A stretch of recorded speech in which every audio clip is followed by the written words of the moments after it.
Let me get my big cough out of the way. Oh, well, you got it.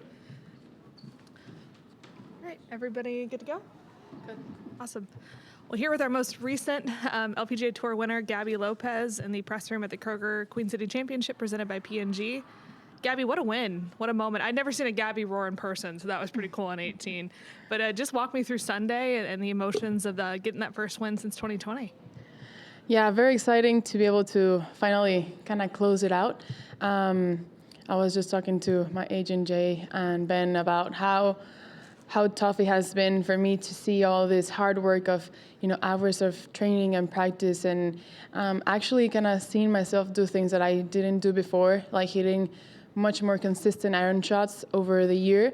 But it was very frustrating that nothing was clicking, nothing was connecting at the same time.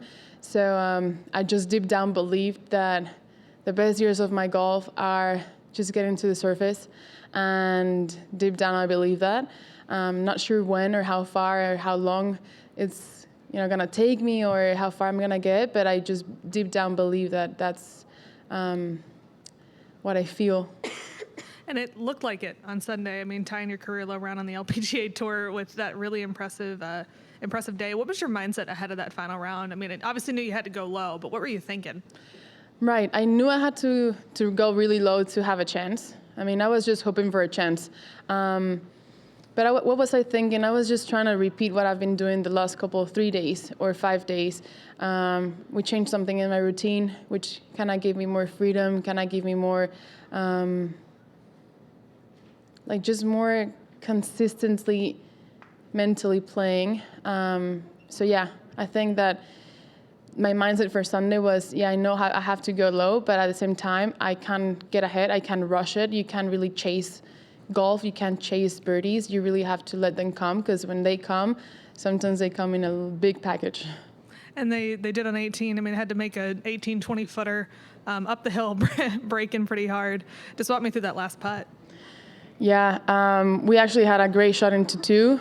It was probably 3 feet from getting a really close chance for eagle, but I was in the bunker, and I know, my bunker play has improved a lot over the years, especially these past 2 years.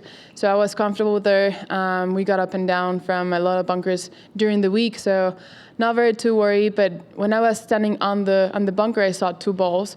One was on an upslope, and one was like a little bit on a downslope, and I was really hoping that mine was on an upslope. We get there, and mine is the one that is behind. So I still was like, you know what, no worries, we can still get up and down. I did over-exaggerate the movement I really wanted to bring into the shot, because I was really low in the bunker, and I knew I had to hit it high to get it close. So I got a little too peaky there, but I got myself on the green, and I told myself, hey, you have another chance. And exactly on that putt, on that routine, from past experiences, I have been kind of rushing and trying to get just the shot done. So in that moment, I said, just slow down. This is exactly what you work for. This is exactly what you want. You want a chance for this. So yeah, I really took my time. I got my caddy to read the putt. And I just felt that it was a great moment for me to be able to embrace what I've been putting on, the last couple of years with all the hard work. And coming here this week, obviously got to give you a lot of confidence, especially as we head into the last few events here this season. Being in Cincinnati, I'm not sure, have you been to Cincinnati before? No, first time. First time, but first time at this event as well. I mean, just how excited are you to get back out there and kind of continue what you found on Sunday?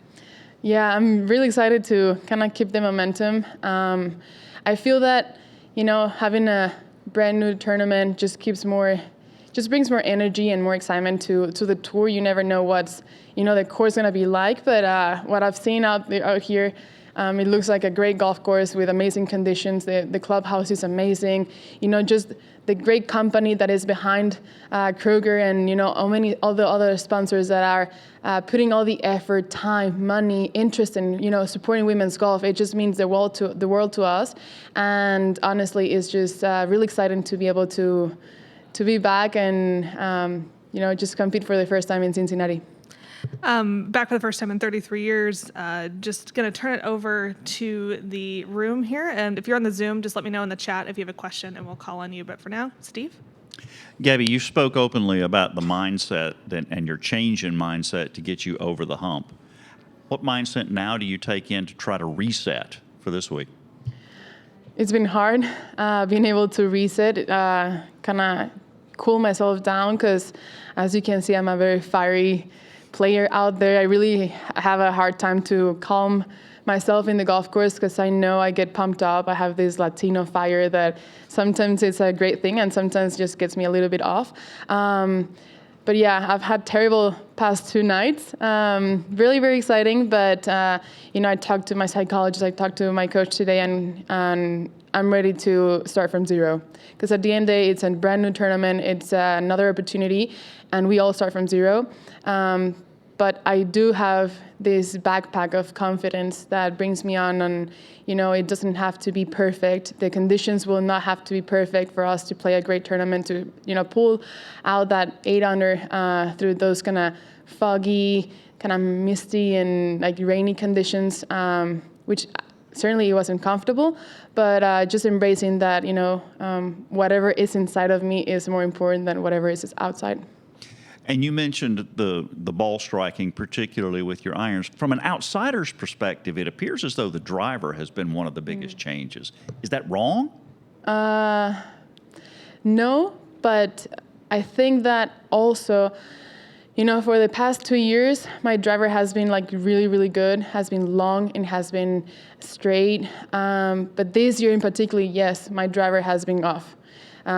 Sometimes, coming from an injury, I had a neck injury and a wrist injury, and that really kind of got me a little bit of impatience and frustration, not being able to see myself as long as I was last year or as accurate. So yes, I've been struggling with my driver, but I feel that now with more consistency on my irons and my wedges, I've been able to just transfer that into my driver and know that it really doesn't have to be so long as I think it has to be, right? As long as it's straight and you gotta, impact the middle of the golf club, you're gonna be just fine. And just speak a little bit about that those injuries. Obviously, we didn't see the Gabby we're familiar with earlier this year because of those. How much effort and time has it really taken you to bounce back and get yourself in that condition where you feel like you can win? It's been tough. It's been dark. It has been negative. I've been not myself outside the golf course because I've been impatient. I've been frustrated. And, at some points it just gets in your head. Am I going to be able to win again? Am I going to be able to compete? And I just feel that, this past weekend just proved myself that I'm not only a great player, but I'm a great competitor. You mentioned your swing coach, Horacio, and your psychologist as well. Is there anybody else you're really leaning on in those dark moments to help get you through? Oh, too many people. I mean, it's really hard to call them out. But first of all, my family, they have been rock bottom, and they have been just the base of everything. Of course, my coach, and recently probably more closer to me has been Steven Yellin, someone that has been next to me for the past 8 years. But he came actually to Toledo for 3 days for my preparation, and I really think that he made a big impact. I feel like when a lot of people win, they're not always inclined to play the next week. I mean, like you said, it's been a couple of crazy days. Obviously wanted to celebrate it and really soak that in, but how have you been working on your recovery to kind of get yourself ready for the challenge of a new golf course, new tournament? Right. Actually, I have this sort of life coach, nutritionist that helps me to get my life back in track or structure, because sometimes we get so many things over, your schedule that it's hard to put everything in order. And she's been telling me, you got to take care of your hydration because, for the amount of hours that I'm spending not only in the golf course, but on the heat, and my body is like just working too hard for, calm those emotions down. Hydration has been key, just eating well, clean, and try not to stay up too late, but that has been a little hard. I was going to say, tell me what the celebrations have been like, if you don't mind sharing. Yeah, Sunday, we actually stayed at my host family last week at the Howard house, and it was Emily, Ollie, we had Chris, we had my physio Bundy, we had Zoot. I mean, so many people coming over, and we did the little party. I think it's more satisfying and it's just sweeter when you have had really, really hard time and then you come back and you make this amazing comeback. Yeah, I mean, I've had probably not that many opportunities to win, but I've been able to just embrace those opportunities to get the job done. Do we have any other questions? Just to wrap it up here, as we look kind of ahead to this week in particular, but also the rest of the season, we're kind of closing in on the end here. Now that you've won, now that you've come back from injury successfully, so far as we can tell, what are some of your goals? What are you thinking for yourself? Where do you see yourself at, by CME? Right. Before, I gotta be honest, I was really hoping to picture myself in the top 10 in the world and the top 10 on the LPGA. That was really one of my pictures. But honestly, after yesterday and after Sunday, I really don't want to put a number. I want to be limitless. I want it to be as far as I can go. I want it to be, let me surprise myself.